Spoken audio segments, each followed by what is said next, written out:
Vale, bueno, entonces, muy buenas noches a todos nuevamente, a nuestros tutores en ejercicio, Federmar, Fernando, Mónica y Sara. Hoy también nos acompañan unos compañeros de Mat 7 que son nuestros tutores en formación, Catalina, Javier, Cindy y Néstor. Están en la sala escuchando pues lo que es nuestra reunión de inicio del módulo 2. Es un gusto para mí. em, Presentarles a nuestro formador, nuestro coordinador Andrés Pinzón, que es quien va pues, a liderar este módulo de análisis de contenido. Por si no lo conocen, ahí nos está compartiendo su cámara. Muy bien. Gracias, ¿Me Buenas Andrés. escuchan? noches a todos. Estoy probando el micrófono y no sé si está funcionando.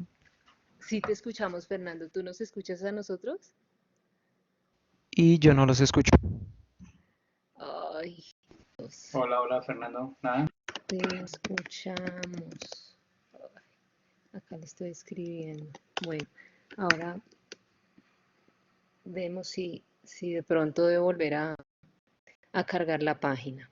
Entonces, pues les comentaba, iniciamos el módulo 2. Lo iniciamos en este sábado, modalidad completamente virtual. Digamos que de esa manera también terminamos el módulo 1 y pues teníamos el reto para el inicio del módulo 2 dado que ellos tenían pues que hacer sus talleres, iniciando lo que sería una estructura conceptual, lo que serían los mapas de sistemas de representación. Pero pues afortunadamente la plataforma nos está ayudando mucho en el trabajo de grupos. En esta oportunidad, a diferencia de los otros inicios de módulo, pudimos hacer la grabación de la reunión con el formador. Ustedes pueden tener acceso a esa grabación, está en la página del módulo, en la página inicial del módulo y aparece grabación inicio de módulo 2.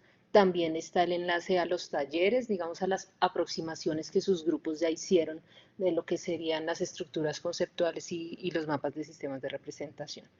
Entonces, pues dando como ese panorama amplio de lo que fue el inicio del módulo, pues te doy paso, Andresito, para que abordes las cuestiones de tu módulo. Vale, muchas gracias, Pau. Buenas noches a todos, tutores en formación y tutores en ejercicio. Bueno, he organizado mis comentarios como en dos momentos. Lo primero es cómo abordar las cuestiones de forma, que digamos en este módulo, pues dada que vamos a utilizar muchos mapas conceptuales, es relevante hablar un poquito de la forma. Y un segundo momento, hablar de fondo en cada una de las cuatro actividades. Es como un poquito la agenda que tengo para esta reunión. Voy a empezar entonces con las cuestiones de forma y que también se discutieron y se comentaron en gran medida con ellos el pasado sábado. Lo primero, y que está relacionado con la pregunta que hicieron hoy, es sobre la verticalidad de los mapas. Como ustedes saben, se espera que en la elaboración de los mapas conceptuales, pues estos se aborden en la margen normal de una hoja vertical y que no se vaya a prestar para que los grupos cambien la posición de la hoja y nos propongan mapas horizontales, sino que se mantenga en el tamaño vertical. También recomendarles la legibilidad de los mapas. Hay unas normas del tamaño de letra, por favor también ser muy estrictos en este sentido de exigir a los grupos de que los mapas sean legibles, ya saben, de que sean vectoriales, pero además de eso que el tamaño de letra pues sea también el adecuado como se explica en la actividad. Y relacionado con la legibilidad también está de que es un mapa en el que se deben especificar conceptos y procedimientos y por tanto no deben haber frases extensas. Es más, una frase ya de por sí pues le quita legibilidad a los mapas. Entonces, en el sentido de cómo deberían tener unos mínimos en los mapas conceptuales. Lo segundo, también relacionado con la forma y que lo preguntaron el pasado sábado, es el uso de las convenciones. Nuestra sugerencia es usar el mínimo de convenciones posibles, es decir, no utilizar más allá de uno o dos tipos de rectángulo para enmarcar los conceptos y procedimientos y no usar tampoco pues un número grande de líneas o de tipos de líneas de tramas para representar sus mapas conceptuales. Entonces, al máximo simplificar la cantidad de convenciones, repito, de recuadros y de tipos de líneas o tramas para estos mapas conceptuales. Recuerden que para el caso de los documentos es en escala de grises y para la presentación sí pueden utilizar algunos colores. Y por último, en cuestión de forma, esta es muy importante de cara ya a partir de la segunda actividad, pero pues desde este momento es importante tenerlo en mente, y es la unicidad de las gráficas, es decir, que sean homogéneas a lo largo de todo el módulo. Entonces, están muy pendientes, pues si van a utilizar un tipo particular de gráfica, pues va a ser su primera aproximación, pero es importante que tengan en mente los grupos que van a utilizar el mismo tipo de gráfica en todo el módulo, y pues de aquí en adelante pues tiene que haber homogeneidad en toda la unidad didáctica. Entonces es importante hacerles recalcar cuando ustedes vean que, digamos, para el mapa de la estructura conceptual en la que se ubica el tema y luego en el mapa en el que se describe el tema en más detalle, pues que haya una homogeneidad en los gráficos, en el tipo de convenciones, en el tipo de líneas, que sea pues todo muy uniforme y que se mantenga esa uniformidad a lo largo del módulo. Estas son pues como las tres cuestiones de forma que me parece relevantes que los tutores pues tengan en mente cuando van a revisar los documentos de este módulo. En cuanto al fondo, para la actividad 1.1 es importante decirle a los grupos que las estructuras conceptuales se vea reflejada la unidad. No es el mapa conceptual que tenga más conceptos o que tenga más procedimientos. Digamos que no se va a medir por la cantidad de conceptos o procedimientos que se incluyen. La calidad de una estructura conceptual se mide por la unidad que se presentan en esos mapas conceptuales. Es decir, que se vea la conexión entre los diferentes conceptos, que haya una unidad entre lo que la estructura macro y la estructura conceptual del tema. Eso es importante. Otro aspecto de la actividad 1.1 es pues, no incluir fórmulas o gráficas. Esto ya hace pues, parte de los sistemas de representación, que es la actividad 2.2, pero pues es muy natural que en un principio pues algunos grupos incluyan fórmulas o gráficas o algún tipo de representación en sus mapas conceptuales. Lo mismo sucede con incluir aplicaciones o fenómenos. Entonces también pues darles la indicación de que en este caso nos vamos a centrar básicamente en las aplicaciones, en los conceptos y procedimientos, y no en representaciones o aplicaciones o fenómenos.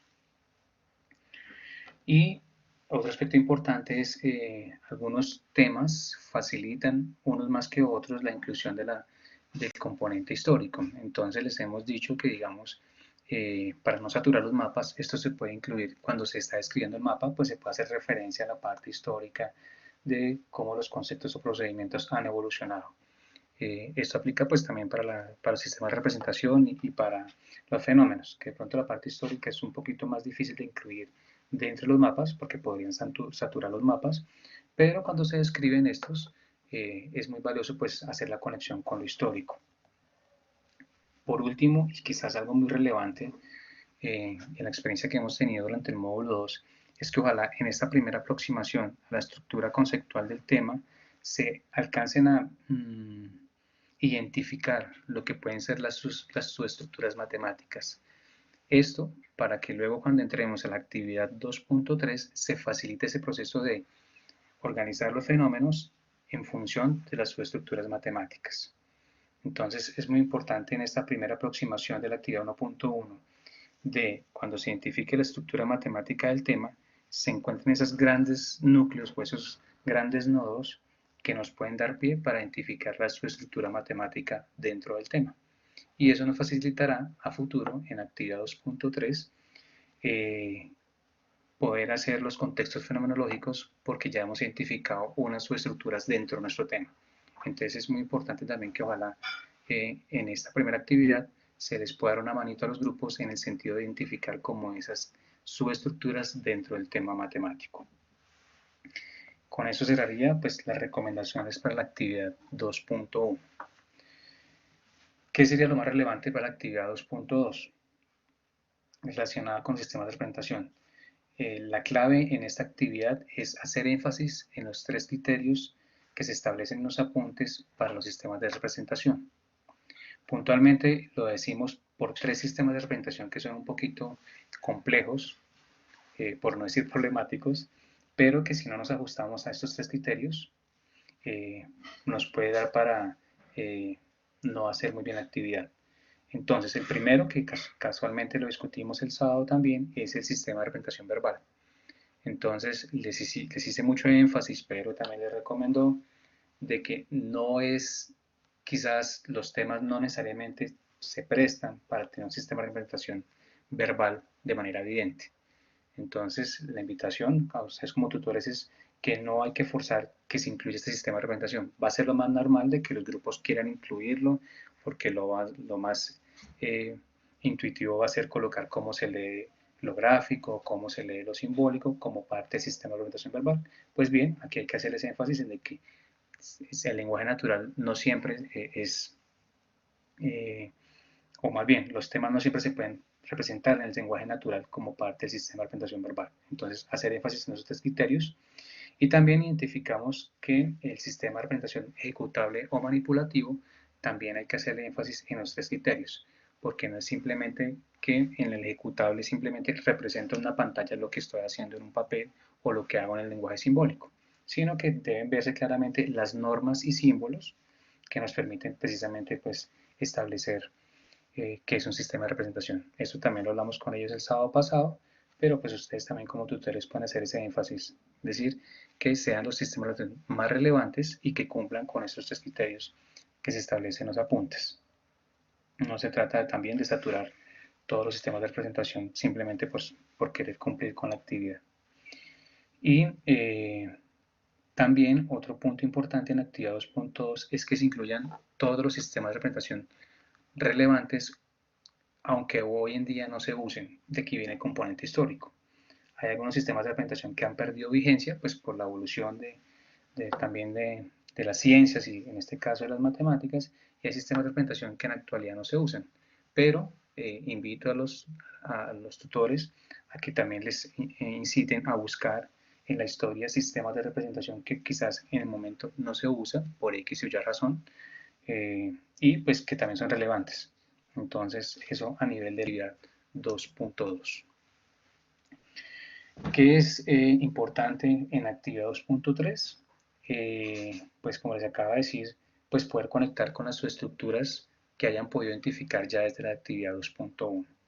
Y esto les va a facilitar muchísimo pues armar los contextos fenomenológicos. Entonces aquí la clave es poder establecer unas subestructuras dentro de su estructura conceptual y poder conectarlo con los fenómenos y poderlos organizar. Y esto pues no es un proceso nada fácil, pero pues si lo empezamos a hacer desde la 2.1, creo que nos va a ayudar bastante para la actividad 2.3.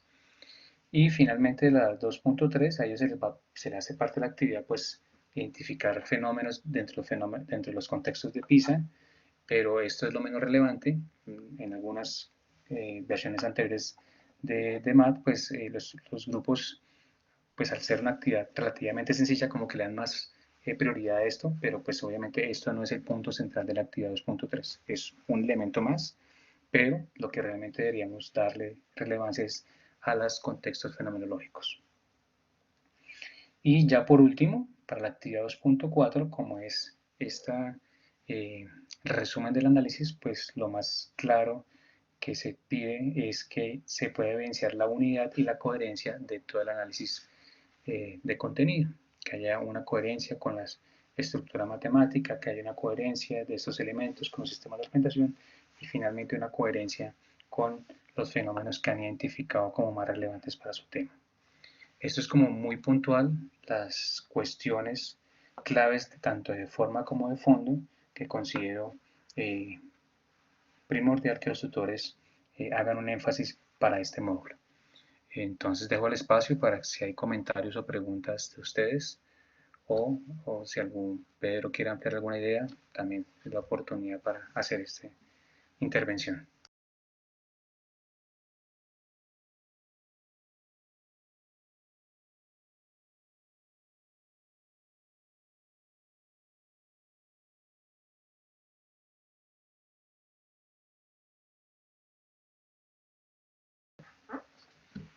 Bueno, parece que o quedó todo muy claro o quedaron todos muy confundidos. Sara, Bueno, yo tengo la pregunta de pronto eh, que no viene al lugar, pero ¿qué tal pueda darse que de pronto el grupo tenga en la primera actividad la necesidad de cambiar de tema o algo así? ¿Qué pasaría en ese caso?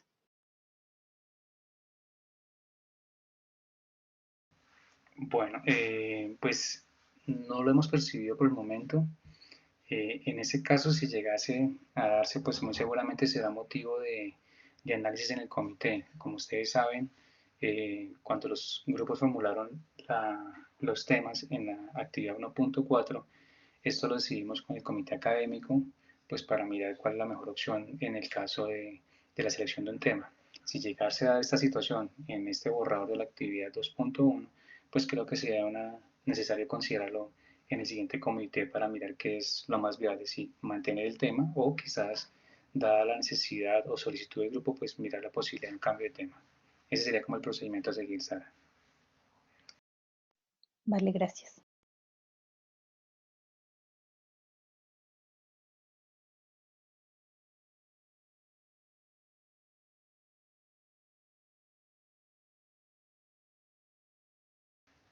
Sí, Pedro. Sí, yo tengo un par de comentarios muy generales, de como recomendaciones que quisiera hacerle a estos tutores que ya tienen mucha experiencia, pero que en todo caso me gustaría destacar, porque pues la experiencia nos muestra que como tutores entramos como un tercero en ese matrimonio de los miembros del grupo y obviamente tenemos mucho interés en que nuestro grupo pueda salir adelante y pueda hacer las cosas bien. Pero yo creo que, y además tendemos a preocuparnos posiblemente de qué nota termina sacando nuestro grupo en cada actividad y obviamente si es que lo hacemos, vamos y miramos eh, cómo se compara la nota de mi grupo con la nota de los demás grupos.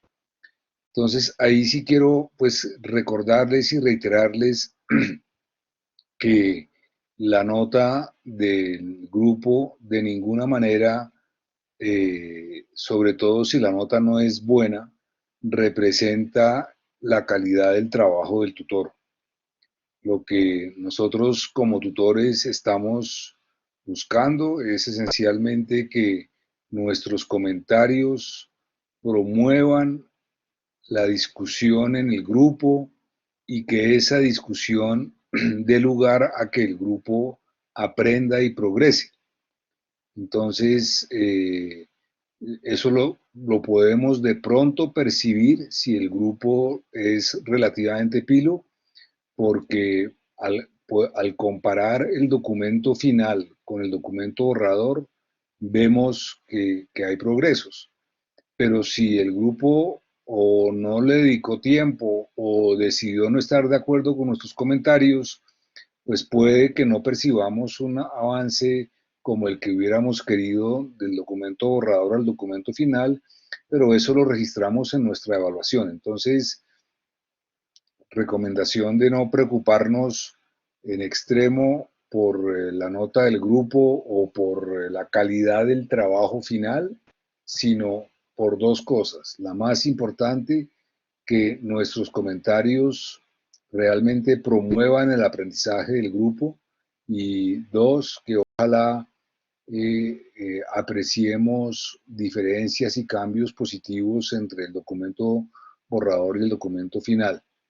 Y en este sentido, particularmente en el punto de realmente promover el aprendizaje del grupo, pues buscar que nuestros comentarios estén enfocados a identificar problemas y dificultades que generen en el grupo esa discusión que es la que lleva a que los miembros del grupo aprendan y en la medida de lo posible no identificar un problema y darles la solución, porque si les damos la solución, pues ahí estamos perdiendo la oportunidad de que el grupo discuta y en principio pueda aprender. Todos ustedes vivieron esta experiencia y estoy seguro que lo están haciendo así, pero un poquito para reiterar esta cuestión. Y la otra cuestión que quería mencionarles, que tal vez la hablamos hace 2 meses al inicio del módulo 1, es que pues cada vez estamos dando más importancia a ayudarle a los grupos a que desde un comienzo en el programa puedan progresar en la calidad de su redacción y en el formato de sus documentos. Entonces, pues quería comentarles que les hemos dicho a esta cohorte, a los grupos de esta cohorte, que los tutores y el formador van a estar muy pendientes de percibir en un documento si los miembros del grupo, además de haber escrito el documento y haberlo terminado a tiempo, realmente lo leyeron con cuidado y varias veces o por parte de varios miembros del grupo desde el punto de vista de la redacción antes de enviarlo. Es decir, que no suceda que a las 11:50 estoy terminando las últimas frases del último párrafo y por consiguiente las terminé, salvé y subí el archivo, sino que le dediquen explícitamente tiempo a revisar la versión final del documento para asegurarse en la medida que ellos puedan de que el documento está tan bien como es posible desde el punto de vista de redacción. ¿Cómo identificamos este tipo de situación en el sentido de documentos que no se leyeron con cuidado después de haber sido terminados? Pues de manera muy fácil cuando nos encontramos errores de ortografía, palabras que están mal escritas, eh, ideas que realmente no tienen ningún sentido, palabras que se repiten, ese tipo de cosas que son evidencias relativamente claras de que si alguien se hubiera sentado a leerlo con un poquito de cuidado, pues habría encontrado esos errores. Puede que no haya identificado otros errores de redacción que sencillamente a ellos les parece que está bien escrito y ya está, pero eh, estamos dándonos cuenta que si obligamos a los grupos a que hagan esas lecturas cuidadosas una vez que el documento está terminado, logran identificar y corregir errores de redacción que de otra manera no habrían identificado. Eso era un poco los comentarios que quería hacerles de manera general.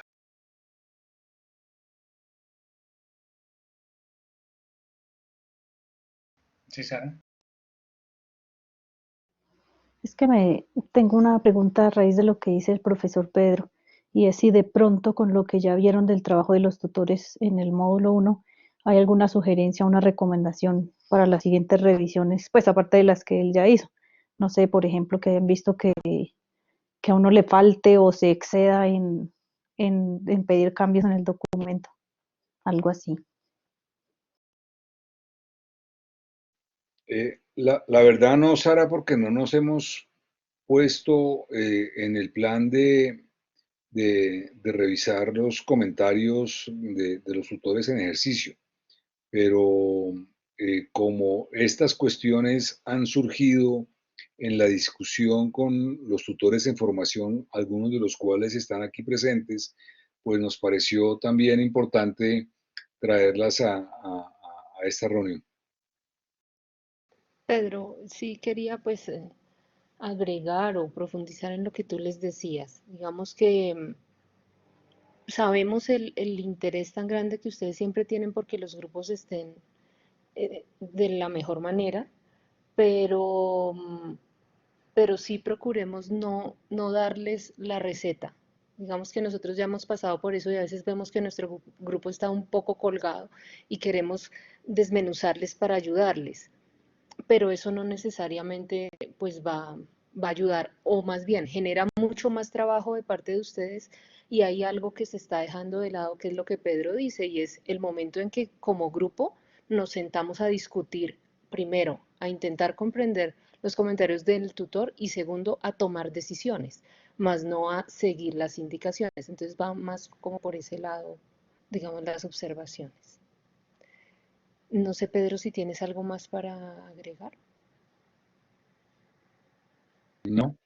Vale, entonces dos cositas que quiero abordar desde, digamos, la coordinación.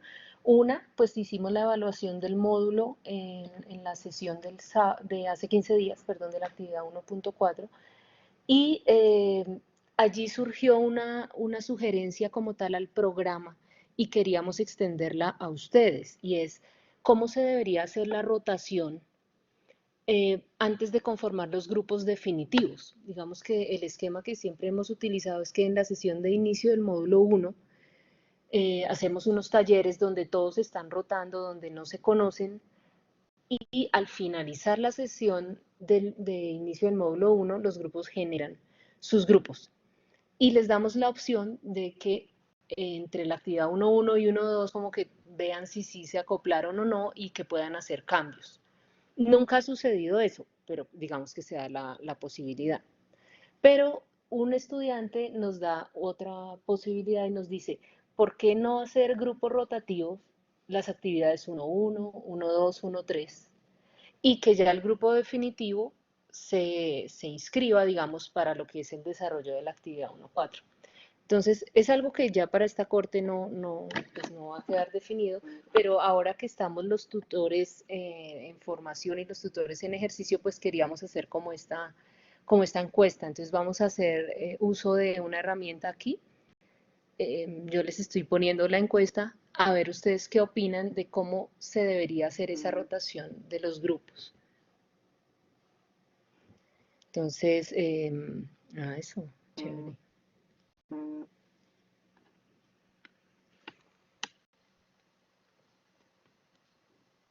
Néstor, Rocío, Fernando, Germán, Sarita, si nos pueden colaborar con esto, que lo llevaremos al comité de Javier también.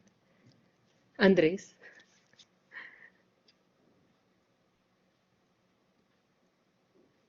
listo. Solo faltó Javier. Yo voy a tomarle el pantallazo a esto porque pues lo tenemos para nuestro archivo de reuniones. Muchas gracias a todos. Muy bien. Y lo segundo que les quería decir tiene que ver con nuestro calendario de abril. Entonces, la presentación de la actividad 2.1 es el 4 de abril. La semana que sigue es la de Semana Santa, entonces la estamos, digamos, como omitiendo de nuestro calendario. Quiere decir que la semana en la que retomamos nuestras actividades de MAT normal es la semana del 13 de abril. Quiere decir que en esa semana es cuando nosotros vamos a registrar comentarios en las hojas de evaluación, el formador va a evaluar, va a publicar las notas y el 18 el sábado 18 de abril es cuando nosotros vamos a recibir el borrador de los grupos, ¿vale? Entonces, borramos de nuestro calendario la semana del 6 de abril y tomamos como primera semana de la actividad 2.2, la del 13 de abril. Digamos que esta información también se las voy a reiterar a los estudiantes, aunque pues en el cronograma del módulo está esta información, ¿vale? No sé si de pronto surja alguna pregunta adicional, algún comentario, compañeros.